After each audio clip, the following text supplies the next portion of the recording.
ఈరోజు కథ నా నువ్వు నీ నేను రచించిన వారు వనజ గారు. మా ఇద్దరి వైపు చూస్తూ, ఏంటి ఈ అమ్మాయి ప్రిన్సిపల్ సార్ వాళ్ళ బంధువులా, అందుకని నేను ర్యాక్ చేయకూడదా, ఎంత అబద్ధం చెప్పారా ఇద్దరు, ఎంత మోసం చేశారు అని తన నొప్పులను పక్కన పెట్టి మరీ విలన్ లాగా చెప్పాడు వాడు. అప్పుడు బల్బ్ వెలిగింది నాకు.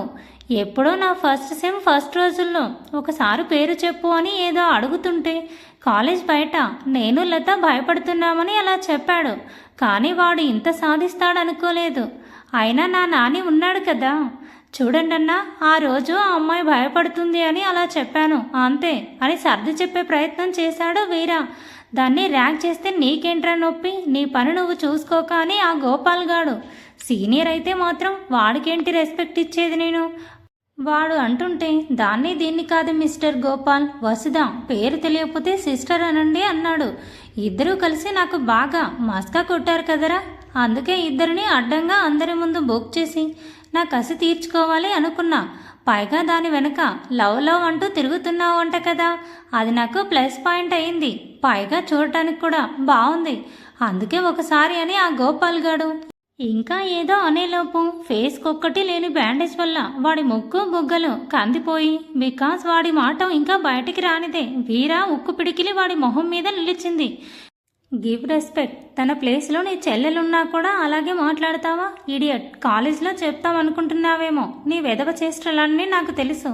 మొత్తం ప్రిన్సిపాల్ ముందు చిట్టా విప్పానంటే సస్పెండ్ కంటే ఇంకేదో చేసి పంపిస్తారు అంటూ బయటికి వెళ్ళిపోయాడు వీరా.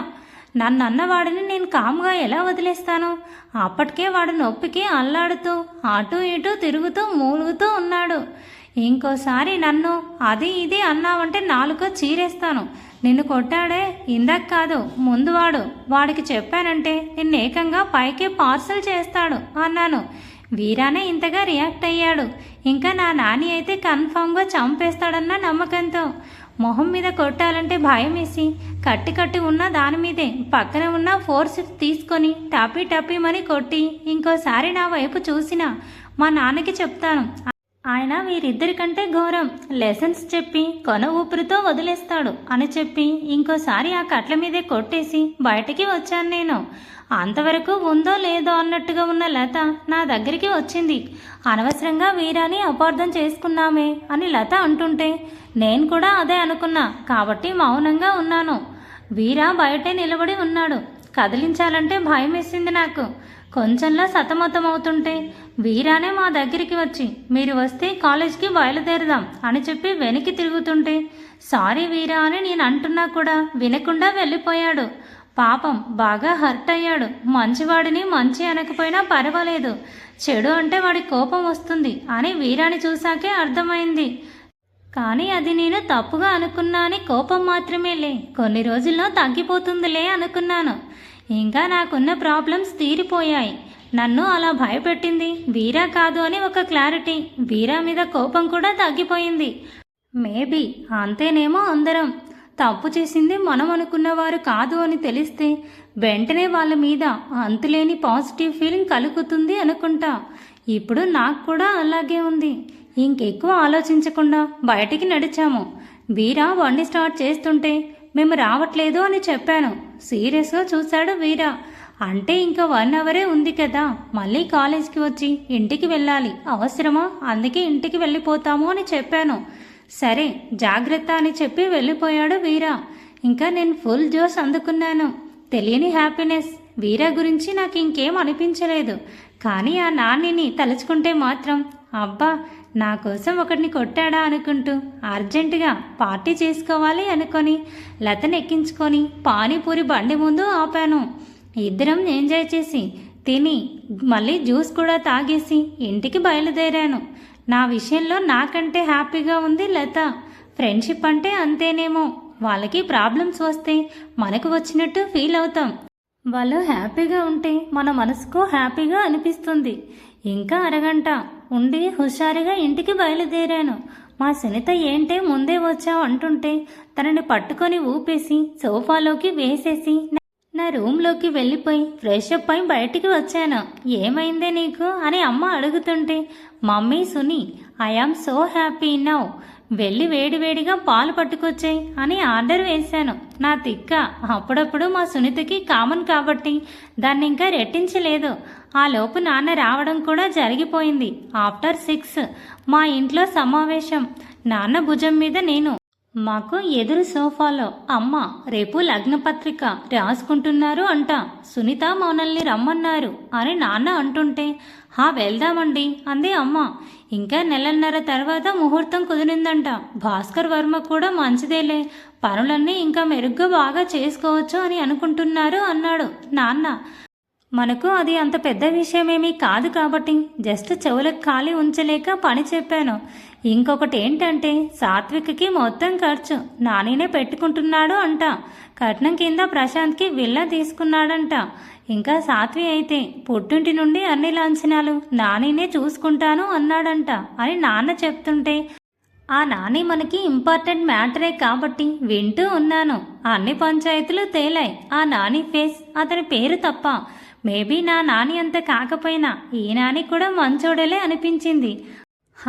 నాని యూనిక్ పర్సన్ అండి, ఎంత తెలివైనవాడో మనం కూడా చూస్తూ ఉన్నాం కదా చిన్నప్పటి నుంచి.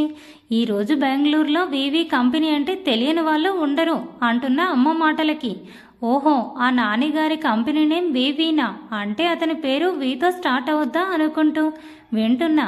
మరి విరాట్ వర్మ అంటే ఏమనుకున్నావు, నా స్టూడెంట్ అంటూ నాన్న గర్వంగా చూస్తుంటే అమ్మ పెదవి విరిచి నవ్వుతూ ఉంది.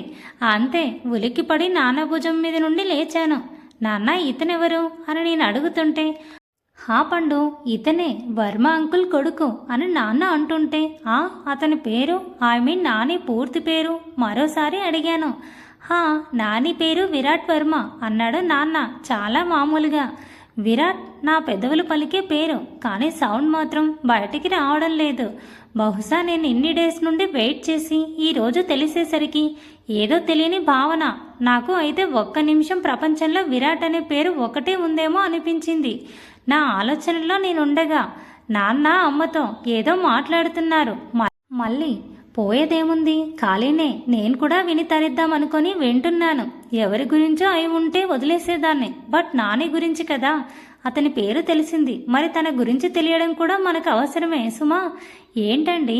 అవును సునీత, ఇన్ని రోజులు నానికి పెళ్లి చేసేయాలి అన్నా నాని వద్దు అనేవాడంట. ఎందుకో అమ్మ అనే కంటే ముందే నేనే అనుకున్నాను మనసులో. ఎంత మాట్లాడుకోకున్నా 2 ఇళ్ళకి ఒకటే ఆడపిల్ల కదా, సాత్విక్కి అయ్యే వరకు తను చేసుకోను అన్నాడట అని నాన్న అనగానే అబ్బో చెల్లి మీద ప్రేమ అనుకోకుండా ఉండలేకపోయా. ఎంతైనా నాని సూపర్. మా అమ్మ ఈ వర్డ్ అతనిని చూసిన దగ్గర నుండి అదే అంటుంది. ఎప్పుడు కూడా అదే అంది. ఇంకా సాత్వి పెళ్ళి అయిపోతుంది కదా, త్వరలో నానికి కూడా పెళ్లి చేయాలని అనుకుంటున్నారంట అన్నాడు నాన్ననే. ఇంత త్వరగానా? మా అమ్మ ఆస్కింగ్. ఏమో, వర్మ అయితే అదే అన్నాడు. అవునులేండి, ఎంతైనా రాజకుమారుడు, చందమామ లాంటి వాడు. ఇప్పటి నుండి అమ్మాయిని వెతికితే గాని సంవత్సరానికి దొరకదు అంటూ నా వైపు ఓరగా చూసింది మా సునీత. ఆ ఓరలుక్కులు ఎందుకో మాకు కూడా తెలుసులే. ఎప్పుడో నాని గురించి ఎక్కువ మా అమ్మ దగ్గర వాగి ఉంటాను, అందుకే ఇప్పుడు ఇలా చూస్తుంది. అయినా మా అమ్మ రాకుమారుడు, చందమామ అంటే నాకు నా నానే గుర్తొచ్చాడబ్బా. ఆ హైట్, ఆ వెయిట్ ఏముంటాడో. ఊరికే వీళ్ళు ఈ మిస్టర్ విరాట్ గురించి చెప్తున్నారు కానీ నా నానిలో ఒక 50 కాదు 20% అయినా ఉంటాడా? ఛాన్సే లేదులే. నా థింకింగ్లో నేను ఉండగానే నాన్న మళ్ళీ చెప్పడం మొదలుపెట్టాడు. ఆ వర్మ అంకుల్తో ఎంతసేపు బాతకాని వేశాడో మా రఘు. సునీత, నాని మంచివాడు, గుణవంతుడు కదా అని అడిగాడు ఆ అమ్మని. నన్ను మాత్రం చూస్తున్నాడు. అదే కదండి చెప్తుంటా, నిజంగా ఏ అమ్మాయి వస్తుందో కానీ పోయిన జన్మలో బంగారు పూలతో పూజ చేసి ఉంటుంది. మా రఘు ఇంటెన్షన్ కొంచెం కొంచెంగా ఎక్కుతుంది నా మైండ్లోకి. అందుకని అని చెప్పి గ్యాప్ ఇచ్చారు మా తండ్రి గారు. అందుకని ఏంటండి మా సునీతలో ఆతృత. మన ఇంకేదో చెప్పేలోపు ఆపు నాన్న అన్నాను. ఇంకా తింకడం వేస్ట్. మా రఘు నా మీద కుట్ర చేస్తున్నాడని అర్థమైపోయి అరే పండు అని నాన్న కన్విన్స్ చేయడానికి ట్రై చేస్తుంటే చాలు రఘు చాలు, నేను మీకు భారం అయిపోయానా? నాకు అప్పుడే పెళ్లి చేయాలి అనుకుంటున్నారా? నేను బీటెక్ 80 వీలైతే 90%తో పూర్తి చేయాలి. విప్రో, ఇన్ఫోసిస్ లాంటి ఎంఎన్సిఎస్లో జాబ్ చేయాలి. బెంగళూరులో ఒక్కదాన్ని ఫుల్ ఫ్రీడమ్గా బతకాలి. నైట్ టైం స్ట్రీట్ లైట్ వెలుతురులో చెవిలో ఇయర్ ఫోన్స్ పెట్టుకొని మెలోడీ సాంగ్స్ వింటూ కోన్ ఐస్ క్రీమ్ తినాలి. ఇవన్నీ తీరకుండానే నన్ను వైఫ్ని చేసి తోలేస్తారా అన్నాను. అసలు విషయం ఇంకా పూర్తిగా వినకుండా రెచ్చిపోయి ఆయాసపడుతూ రఘు, సునీత ముఖాముఖాలు చూసుకుంటుంటే కాస్త ఎక్కువగా మాట్లాడానా అనిపించింది. కానీ మా రఘు చేసిన కుట్రకి ఈ మాత్రం డోస్ పడాలిలే అనుకొని అలాగే స్థిరంగా నిలుచొని ఉన్నాను. అది కాదు పండు అని రఘు ఏదో చెప్తుంటే, ఉష్ మాట్లాడకు, నీకు నాకు కటిఫ్ అని చెప్పి రూమ్ వరకు వెళ్ళి మళ్ళీ వెనక్కి తిరిగి, ఇదిగో సునీత గారు, తమరికి పరాయి వాళ్ళ కొడుకు అంతగా నచ్చుతున్నాడేమో, ఒకసారి నన్ను కూడా చూడండి అంటూ 2 చేతులు పైనుండి కింద వరకు తిప్పాను. మంచిది, గుణవంతురాలు అని నన్ను ఎప్పుడైనా అన్నావా? నువ్వు అనే ఆ సోకాళ్ళు విరాట్ రాకుమారుడు చందమామ అయితే నేను వెన్నెల రాజకుమారి. పోలికేం వరస్ట్గా లేదుగా. నాకు నేనే మనసులో అనుకున్నాను, బయటకంటే వీక్ అయిపోతానులే, అసలే ఫ్లోలో ఉన్నా.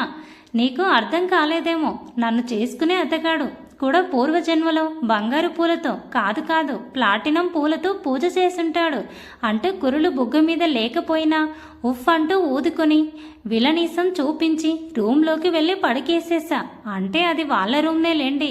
ఇందాక చెప్పిన నా కలలన్నీ ఎప్పటి నుంచో కన్నవి, నా డైరీలో రాసుకున్నవి. ఏంది డైరీ అంటే మంచి నెమలికలు ఉన్న బుక్కు పెన్నుతోటి రాస్తా అని కాదమ్మా, అవి మైండ్ డైరీలో ఉంటాయి. మనకు మహాబద్ధకం కదా డైరీలో రాసుకోవాలి అంటే. చాలాసేపు ఏం మాట్లాడుకున్నారో, రూమ్లోకైతే రాలేదు దంపతులు. మళ్ళీ నా మీదకి ఏం గొడవపటాన్ని చేస్తున్నారో. కాలేజ్కి టైం అవుతుంటే హడావిడిగా రెడీ అవుతున్నా. సోఫాలో కూర్చొని ఉన్న నాన్న నాతో మాట్లాడడానికి చాలా ప్రయత్నం చేసేస్తున్నాడు. ఊరికూరికే గొంతు సవరించుకోవడం, దగ్గడం. అయినా నేను మాట అంటే మాటే, కటిఫ్ అంటే కటిఫే. అమ్మతో కూడా ఏం మాట్లాడకుండా పెట్టిన బాక్స్ తీసుకొని ఎవరికి బాయ్ చెప్పకుండా కాలేజ్కి బయలుదేరాను. లత నేను కాలేజ్కి వెళ్ళి శుభ్రంగా ఒక బెంచ్ మీద మకాం వేశాం. ఆ నాని పేరైతే లతతో చెప్పాలి అనుకున్నా. ఇన్ని చెప్పి అది కూడా చెప్పకపోతే బాగోదు కదా. కానీ అదే నా మీద పెద్ద బాంబు పేల్చింది దుర్మార్గురాలు. Thanks for watching. Please subscribe my channel for more videos.